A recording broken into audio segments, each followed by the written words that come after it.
Okay, so the topic today is going to be transcultural communication through English as a lingua franca, and specifically focused on the implications for ELT. So I'm going to look at kind of three main areas. So global Englishes and intercultural communication, and just briefly talk about what we mean by some of those terms.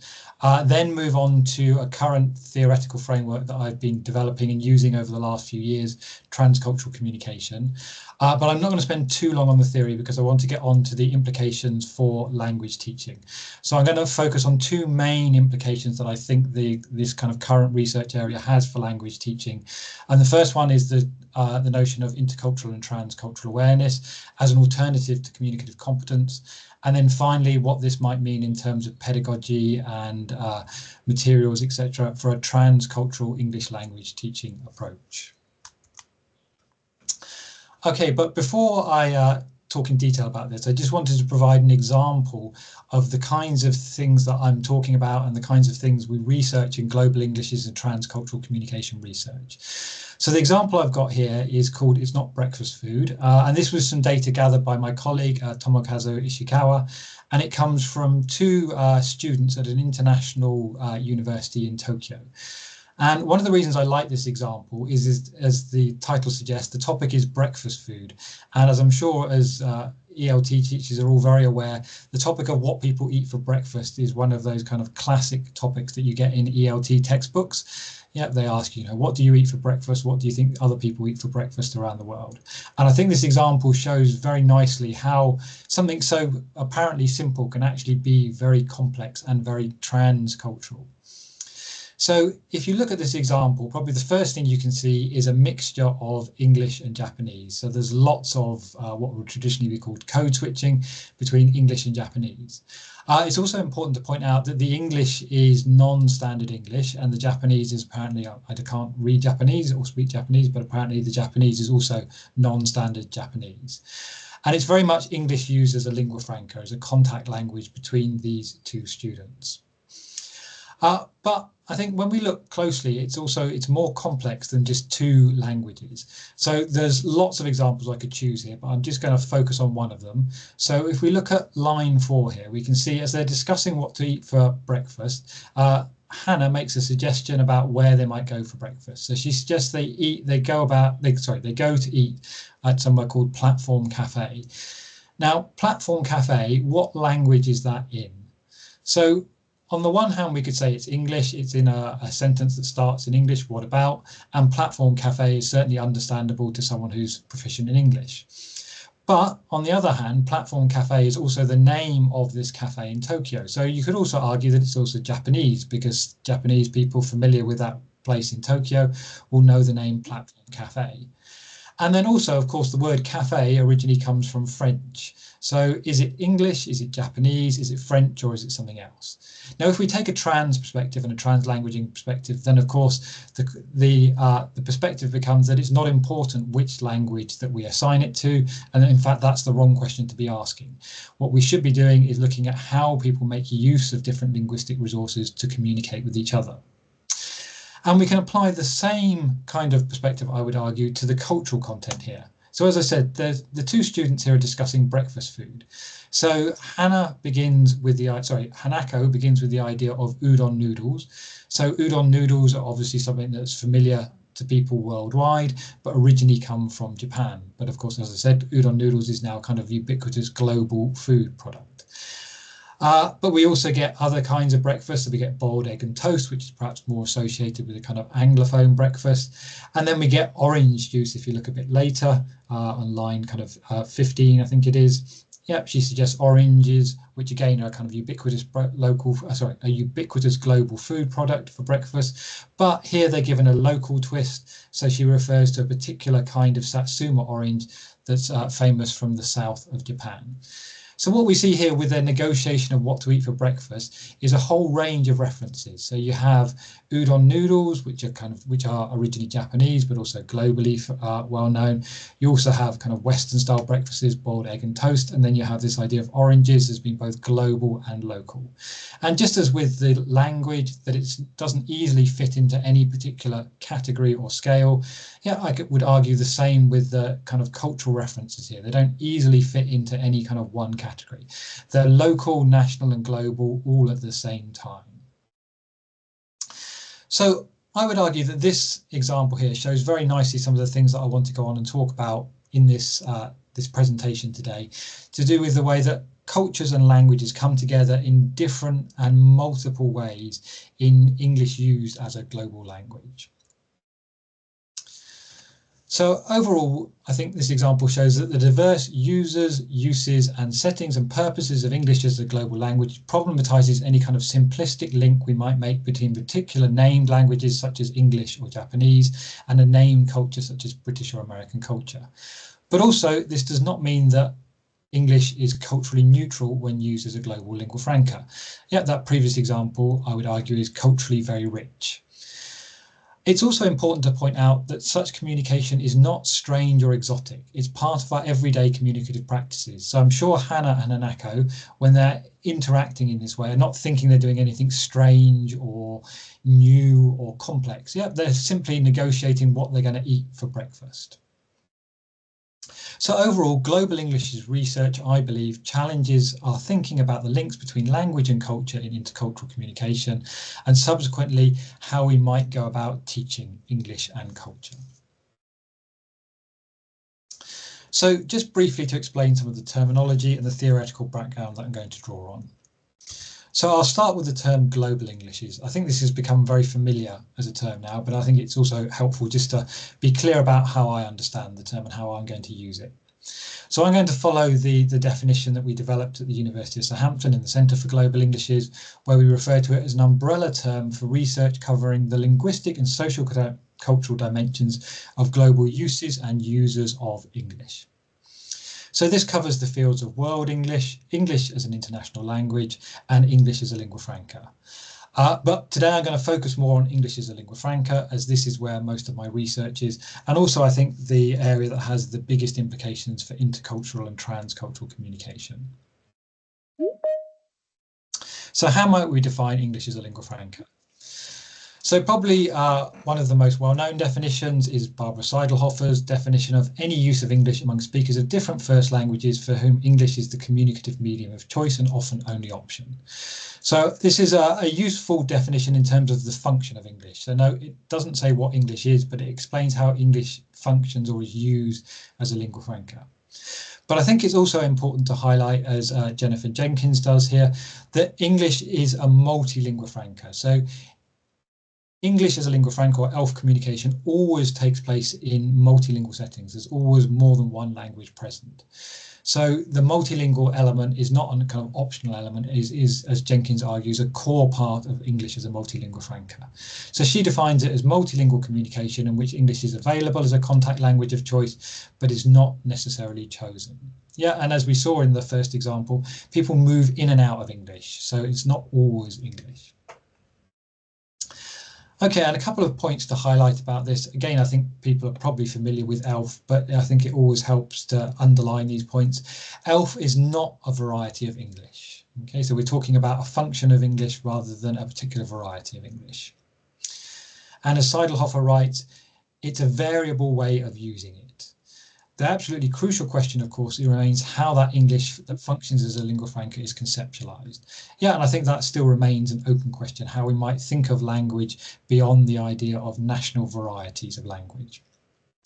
And another important point to note is that definitions of English as a lingua franca include native speakers of English, as the example I showed you at the beginning did, but they are in a minority of users of it, and most importantly, they don't constitute the linguistic reference norm. So native speakers of English have to adapt their English in the same way that all users of English as a lingua franca do. Okay, so what does ELF research mean for how we understand the connections between language and culture? So I'm guessing many of you will be familiar with the idea of languages and cultures being linked. And this is perhaps most famously expressed through what's sometimes called the Sapir-Whorf hypothesis or linguistic relativity. So this is the idea that our world and our culture are built up by the language we speak. And as Sapir and Whorf write, the real world is to a large extent unconsciously built upon the language habits of the group. Now, if we follow this through for what this might mean for English, we get to statements like this from the researcher Gu back in 2009, who writes, "The English language carries with it values and beliefs which are hidden in linguistic codes, but control from the depths the process of meaning making during human interactions." However, I think this is very problematic because this quite simply does not fit with global uses of English as a lingua franca. Yet, as we saw in that first example of breakfast food, there is no obvious link between the use of English there and any kind of cultural meaning that's controlling how English is used. Instead, in English as a lingua franca research, we see much more fluid and diverse links between English and the cultures and cultural identities and communities and references, etc., that might be linked to English in one way or another. So early research in ELF showed participants moving between their local L1 identities and more global orientations to English. Another early finding was that people often shared multilingual and multicultural identities in ELF interaction. In other words, they were aware that they were in a multilingual and multicultural interaction, and that was part of the community and part of their identity. We also had the idea of communities of practice. So in spheres such as business and in academia, this is a very useful concept for thinking about how people use English as a lingua franca. Also in virtual communities, and more recently we have the idea of transient communities as well. So lots of English as a lingua franca communication takes place between people who don't or maybe haven't met before and only come together for very short periods of time. We also have ideas around third places, which some of you again might be familiar with. So this idea of people in interactions embracing being in between and mediating between different cultural groupings. We also have the idea of freer, liminal and fluid identities, which are not necessarily indexed or between any particular culture or identity. Yeah, and I'll come back to that point a bit later when I talk more about transcultural communication. Most recently, people have been integrating trans theories and trans languaging approaches to English as a lingua franca use and the impact that might have on how we understand identity and community.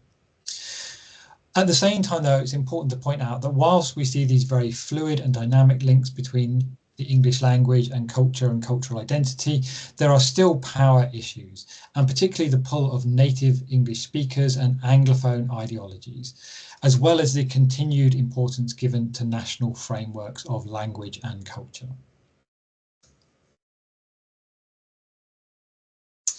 So overall, I think we need to deconstruct the language and cultural relationship when we look at intercultural communication through global Englishes. So global Englishes research, I would argue, and much contemporary intercultural communication research as well, shows how culture and language are not inexorably linked at the level of a particular language and culture. So the English language does not have to be linked to English culture, however we might define that. So this means that languages are not necessarily tied to national conceptions of culture and cultural and linguistic communities, which need to be distinguished as ideological entities, which are important but don't necessarily have to be relevant. This means that the link between languages and cultures is always an empirical question and can only be investigated by looking at each instance of communication, and no fixed a priori relationships can be established.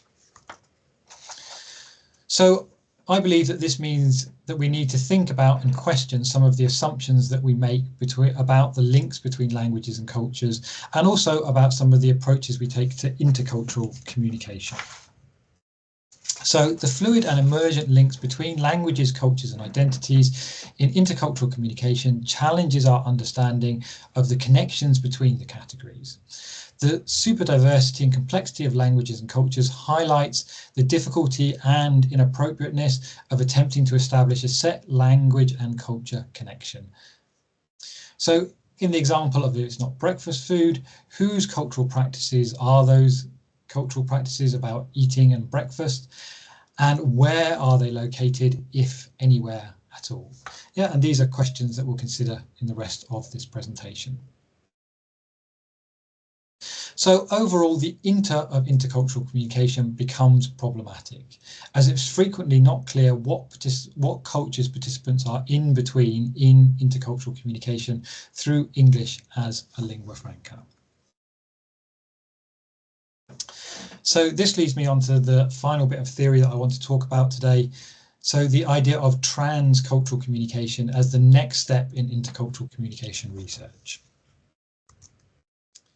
So if we look in the dictionary about what trans means, I think for once the dictionary definition actually matches very well with the kind of metaphor that I want to use for thinking about transcultural communication.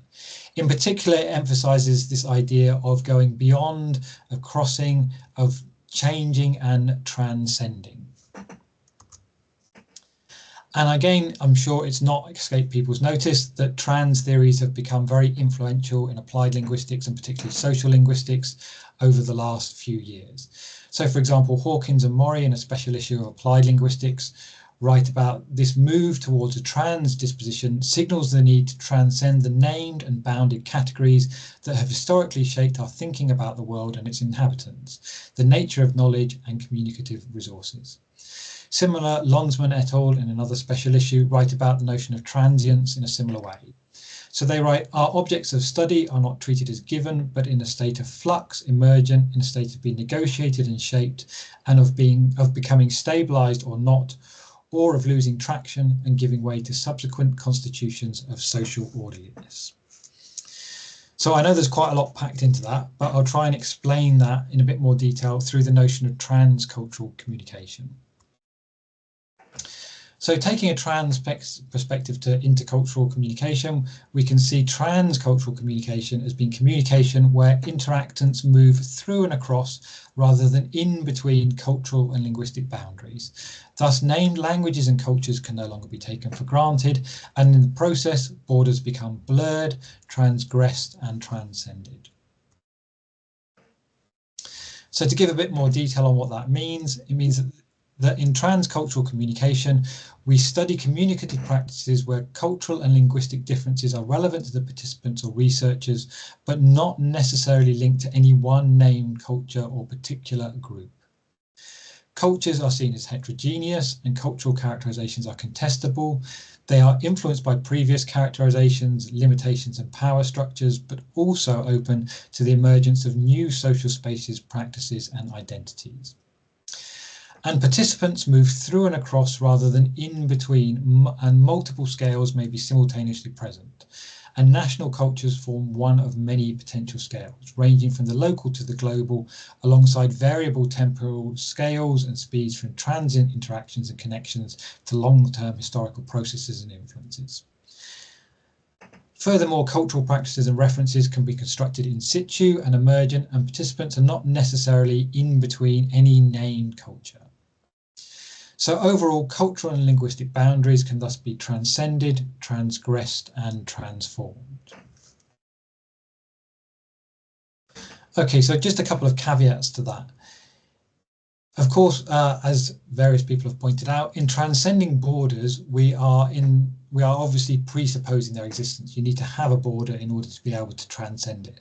But it's important when we think about intercultural and transcultural communication that we avoid a methodological nationalism, as it's been termed, where we make a priori assumptions about the categories and boundaries which are going to be relevant to the interactions. And as I've said before, transcultural communication doesn't suggest that anything is possible and that people can adopt any kind of or construct any kind of cultural identity or community that they want.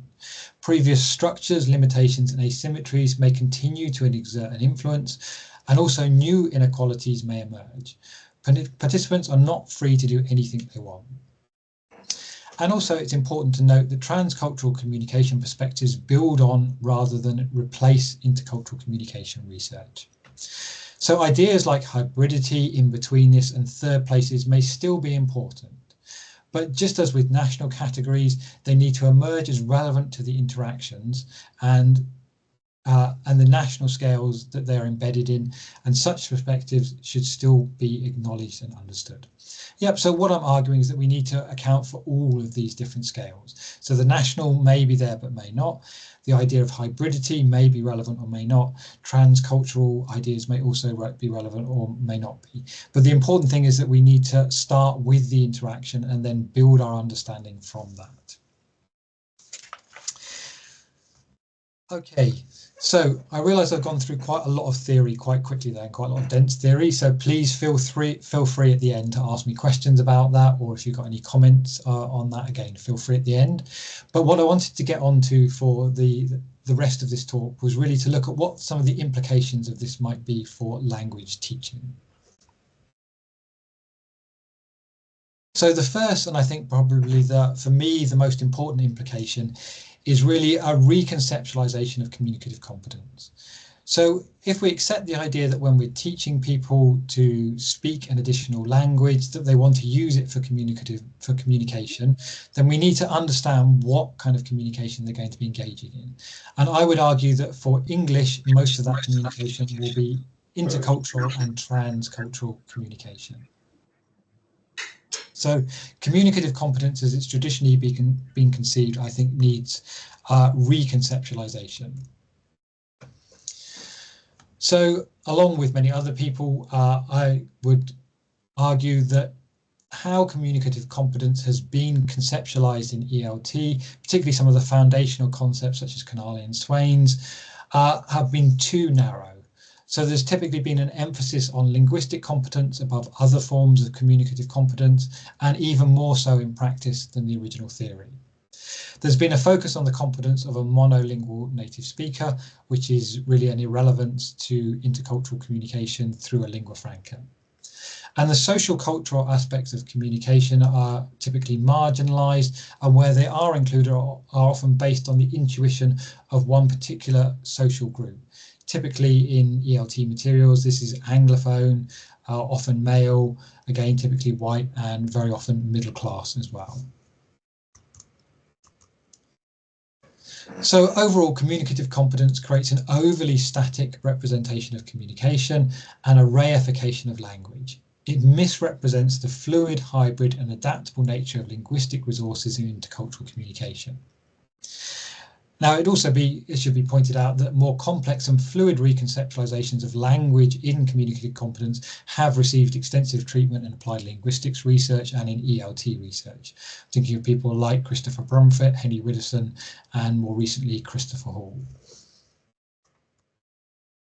However, successful intercultural communication involves more than the mastery of linguistic forms, as hopefully some of the examples I showed earlier demonstrate.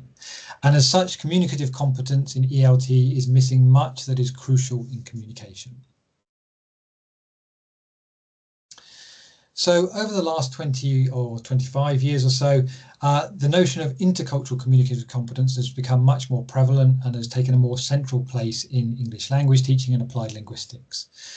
And this is really important because it represents an expansion of communicative competence to include intercultural competence as a core element. So recognizing that communication through an additional language is an intercultural process. And probably the most well-known conception of this is Michael Byram's intercultural communicative competence, which focuses on a much wider range of knowledge, skills, and attitudes, what he terms the 5 savoirs, related to own and other cultures and countries. And he also emphasizes the importance of skills such as mediation and behavior, such as the ability to negotiate in communication. However, I would argue that as it's currently conceptualized, there's still too much of a focus on a national scale and an overly static view of the relationship between language and culture, in which they typically remain at the national level. So we need more dynamic conceptions of competence that better suit the multilingual and multicultural nature of intercultural communication through global Englishes that transcends the national scale. So I've pulled up 3 examples here which I think are particularly useful, but I do acknowledge there are other examples as well that I don't have space to talk about today.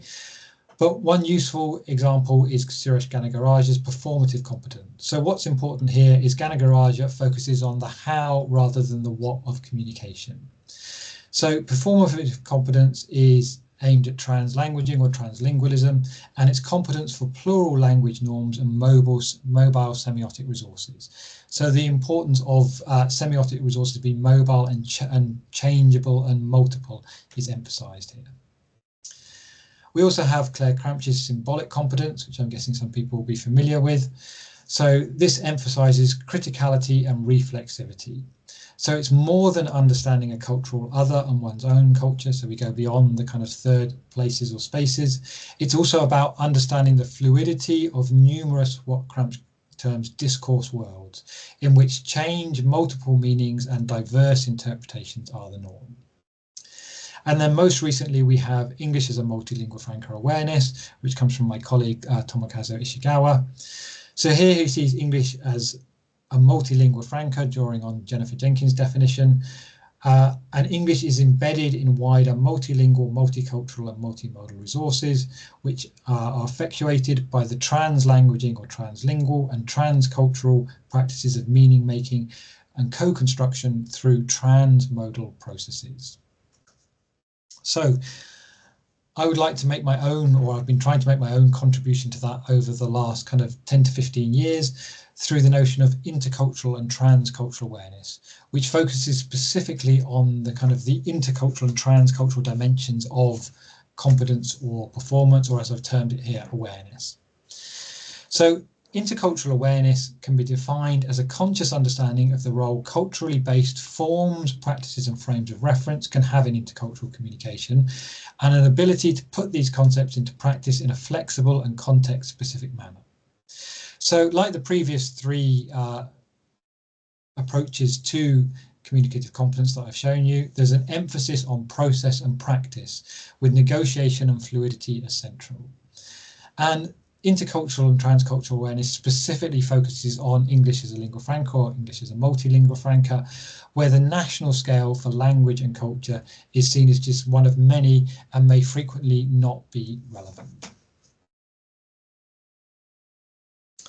So just to give a little bit more detail about that, intercultural awareness and transcultural awareness has been divided, or I've divided it into three different levels. So beginning at the basic cultural awareness and then moving to advanced cultural awareness, and then at the final level, transcultural awareness. It used to be 12 components. I've recently updated it to make it 15 components because I felt that previous versions of it hadn't maybe properly accounted for some of the power dynamics and imbalances and inequalities that are also part of intercultural communication and global Englishes. So I've tried to emphasize those factors a bit more. So I'm not going to go through each of the 15 components in detail, but just to give you an overview, a basic cultural awareness, what you have here is a kind of general understanding that using additional languages or using your own language for intercultural communication will involve different cultures and different linguistic practices, but the understanding is often a kind of basic stereotype level, and the person may have little experience or understanding of intercultural communication. At the second level, so this is termed advanced cultural awareness. Here, this is typically based on a much greater or a much better understanding of intercultural communication. Typically, this is built on experiences of intercultural communication. And there's an understanding that cultures are made up of multiple groups of people, and that there may be lots of differences within cultures, and that people are individuals. They're not synonymous with their culture. There's also a recognition that different groups have different kind of places within society, and this leads to power dynamics and power imbalances. But typically this is still within a kind of national framework and the idea of an our culture and other cultures. So there's still clear distinctions between cultures. And I think this level perhaps corresponds best with intercultural communicative competence as conceived of by people like Michael Byram. And then we come on to the final level. So this is intercultural and transcultural awareness. So the important features of this level are that culturally based frames of reference, forms and communicative practices can be related to specific cultures, but they can also be emergent and hybrid in intercultural communication. So they can emerge from the actual interaction themselves rather than being a priori. And cultural practices and references are able to be transgressed, transcended and transformed, so going beyond borders. There's a recognition that intercultural communication can involve initially cultural stereotypes and maybe uneven power relationships, but an ability to move beyond these kind of challenges in intercultural communication. And finally, there should be a capacity to negotiate and mediate between these different emergent cultural and linguistic practices in intercultural communication. So overall, intercultural and transcultural awareness sees communication as contextual and sees the kind of competencies, awarenesses, etc. that are needed as always being context and situationally dependent. So we can't specify in detail what they might be because they will always depend on the interaction itself. So the best we can do is to give the kind of general features or elements as I've tried to do in the model of transcultural awareness. Flexibility and and being dynamic are crucial. So the knowledge, skills and attitudes need to be adaptable and responsive to specific communicative needs and contexts. Intercultural and transcultural awareness is a process, it's not a thing, and it's constantly ongoing and emergent, so it's not anything that's ever finished. Criticality is also key, so reflexivity and cultural and communicative norms, power relationships and status, in the status of cultural practices and identities, and the ability to recognise and transcend boundaries at the same time. And lastly, it's creative. So new communicative practices and resources emerge from intercultural and transcultural communication. So in sum, we can say this move from communicative competence to intercultural and transcultural awareness is a move that means going beyond linguistic forms to include multimodal and transmodal communicative resources, communicative and pragmatic strategies, and the wider linguistic and intercultural awareness in which such knowledge, skills and attitudes need to be embedded. But as I said before, any specification of the competence or awareness must necessarily be general, since the specific features will always be situationally dependent. Yeah, they'll always depend on the context and the participants and the purposes of the interaction. So there's a focus on process and criticality, a questioning of homogenizing discourses, and this becomes a central part of developing transcultural awareness. Okay, so how might we put this into our classroom? So an approach that I've been working on with colleagues over the last few years is this idea of transcultural English language teaching. So I think the first thing I want to say, though, is although the theories I'm presenting here are perhaps quite new theories, what they mean for education is not necessarily that revolutionary. So I would argue that it's the next step in what's already an ongoing process of widening language education beyond its traditional narrow focus on linguistic forms, monolingualism and national cultures. Yeah, I think these are things that we've all moved beyond in the field, and I think for me, transcultural communication is part of this process. So it involves the recognition that learning and using additional language is an intercultural and transcultural process, and that this needs to be systematically incorporated into pedagogy. Excuse me. However, at the same time, essentialist national language and culture correlations are still very much part of ELT. And I would argue these are more likely to hinder intercultural communication rather than help it. So as teachers and teacher educators and researchers of teaching, I think it's really important that we counter these kind of national discourses that predominate in ELT. Furthermore, the focus on Anglophone cultures and communicative norms in ELT can also be viewed as a form of neo-colonialism. Yeah, where we're still kind of always referring back to the Anglophone world in ELT. Yeah, and as such, it is very much in need of decolonizing. Yeah, and hopefully ideas like transcultural communication and transcultural awareness can be part of that process. So a transcultural language education approach recognises the multilingual, multimodal and multicultural resources and the translanguaging, transmodal and transcultural processes that L2 learning and use entails. So we can put that into a table. I quite like my tables, and I find this helpful for looking at some of the differences between traditional ELT and a transcultural ELT approach. So the traditional ELT, I should explain, is a bit of a stereotype, but I think it's still helpful in looking at how we might take different approaches. So rather than looking at national scale standard language ideologies, rather we take a critical approach to language, culture and identity, and we challenge the dominant established discourses, and at the same time recognise the global role that English plays as a multi-lingua franca for intercultural and transcultural communication that transcends borders. Rather than focusing on linguistic and grammatical competence, we look at intercultural communicative competence and intercultural and transcultural awareness, which, as I said, involves things like pragmatic competence, fostering positive attitudes to diversity, difference and others, and the ability to transcend cultural and linguistic borders. Rather than native speaker models, we replace the native speaker with the intercultural speaker or the intercultural global citizen. And rather than a narrow focus on linguistic products such as grammar, vocabulary and pronunciation, we focus on processes of communication and adaptable uses of communicative resources, including English as a multi-lingua franca awareness.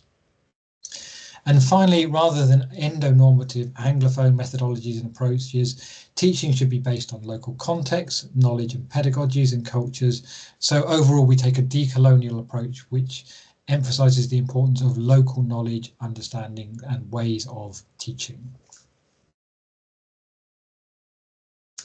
So in terms of the classroom, this means going beyond awareness raising in a transcultural pedagogy. Awareness raising is still crucial, of course, but we also need to include change in the learners. And this change should hopefully in turn result in action through learners engaging in a diverse range of communities that cut across and go through cultural and linguistic boundaries. Yep, so this can be communities at a local level, at a national level and at global levels. And of course it can be local communities that connect with other local communities at global levels. So activities can include things like critically exploring the cultural and linguistic images and discourses in the learning materials that we already have in our classrooms, also those in our surrounding media and community. We can explore the complexity of our own cultures and languages. So very few classrooms, I believe, are actually monolingual and monocultural. Yeah, as soon as you start to explore people's backgrounds and their histories and their families and their friends and communities, yeah, you soon discover that multilingualism and multiculturalism are very prevalent. Activities can also involve engaging in intercultural interactions or transcultural interactions with others. So where it's economically and possible or easily possible, people can engage in person intercultural communication. Yeah, in Europe, there's a long tradition, obviously, of spending time abroad in other countries to use different languages and learn different languages. But of course, we can also do this virtually as well. So through approaches such as telecollaboration. And then finally, it's really important to have space in classrooms for reflecting on intercultural and transcultural experiences. Yeah, where students and teachers can discuss their experiences, what was successful, what was less successful, how their intercultural and transcultural awareness may or may not be developing. So what does this mean for teachers? Well, overall, I think it's important to emphasize that there's no single methodology suggested here.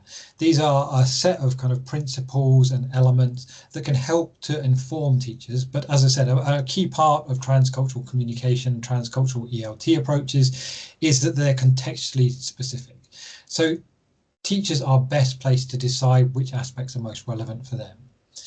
So the labels I've used, such as traditional and transcultural language teaching, are, as I said, broad categorizations and simplifications. So teachers can adopt the different elements from both approaches depending on their circumstances and preferences, and teachers may make incremental changes towards a transcultural approach without necessarily needing to adopt all the elements.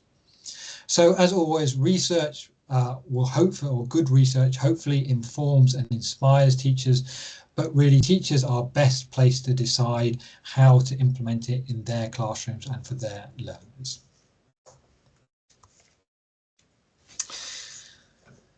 So whilst this might sound like kind of blue sky thinking, I think lots of this, as I said right at the beginning of this section, is already underway. So these are not revolutionary ideas. Lots of the core features that are part of a transcultural approach to ELT are already being researched by many different people. So I'm guessing we're all very familiar with translanguaging pedagogy now, which has become hugely influential over the last 10 years or so. The notions of intercultural and transcultural awareness that I've been talking about today is something that with colleagues and other researchers have been looking at for over a decade now. Intercultural citizenship education has become a big part of particularly higher education more generally, but also specifically in terms of language education in higher education. Then most recently we have ideas such as English as a lingua franca and English as a multilingual franca awareness. We also have the importance of communicative and pragmatic strategies, which has been recognised for a very long time now in ELT research, but has also been part of English language teaching for a long time as well. We also have globally oriented ELT approaches, such as Rose and Galloway's GELT approaches, which are being investigated in multiple different contexts around the world. Recently, we've also had an emphasis on the importance of intersectionality and diversity in ELT. So the importance of gender, sexuality, interculturality, class, and other areas like this in people's experiences with language learning and language use.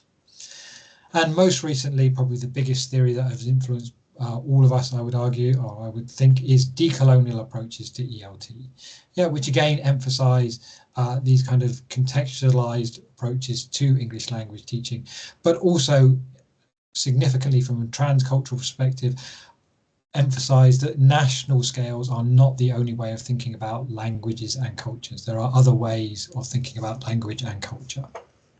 So to conclude, in transcultural communication, I would argue that interactants can be seen as moving through and across rather than in between cultural and linguistic boundaries, with multiple scales simultaneously present. This means that named languages and cultures can no longer be taken for granted, and in the process, borders become transformed, transgressed, and transcended.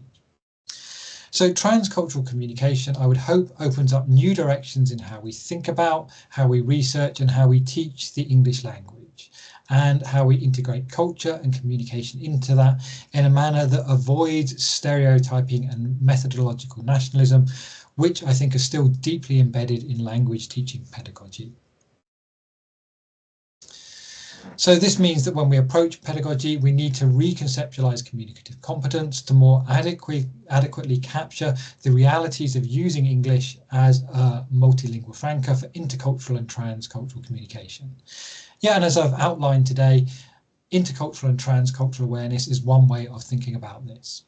So this, just to summarize or to recap, means understanding the role culturally based forms, practices and frames of reference can have in intercultural and transcultural communication, and an ability to put these conceptions into practice in a flexible and context-specific manner in communication, and an emphasis on process and practice and negotiation and fluidity becomes central.